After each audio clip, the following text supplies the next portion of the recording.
Assalomu alaykum barchaga. Siz yana King Motors avtosalonining YouTube'dagi rasmiy kanalidasiz. Bizdan narxi arzonroq bo'lgan elektromobil so'raganlar juda ko'p bo'lardi. Ya'ni yurganlardan bormi deganlar. Mana bugun aynan shunaqangi avtomobilimizdan bittasi yetib keldi. BYD Han 701 km yuradigan liderli eng full pozitsiyadagi avtomobilimiz, ko'rishingiz mumkin. 10.500 km masofa bosib o'tgan. 2024-yil 12-oyda ishlab chiqarilgan. Narxini esa videoning oxirida albatta aytib o'tamiz. Shunday ekan videoni oxirigacha ko'ring.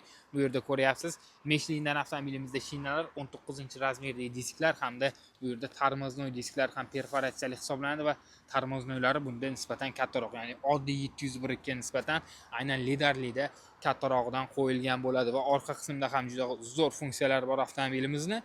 Bu nima desangiz, avtomobil hozir yoniq holatda, o'chiq holatda yaqinlasangiz, mana shu yerdan o'zi yashil chiroq tushadi va oyog'ingizni qo'ysangiz avtomatik tarzda yukxonasi oyoqda ochilib yopilish funksiyalari ham ishlaydi. Panorama tom, undan tashqari lyuk ochilish funksiyalari ham bor va bu eng fulli bo'lgani uchun yog'och stavkalardan ham foydalanib o'tilgan avtomobilimizda va o'rindiqlarda ko'rishingiz mumkin, nappa charmlaridan avtomobilimizda foydalanib o'tilgan. Markaziy konsol qismlarida ham xuddi shunday yog'och va ko'rishingiz mumkin 10.477 km yurgan avtomobil. Bu yerda head-up displeylar ham bor, ichki qism saloni ham juda ham bir chiroyli rangda avtomobilimiz. Bemalol kelib ko'rib avtomobilni xarid qilsangiz bo'ladi. Orqasini ham sizga bitta ko'rsatib o'tamiz.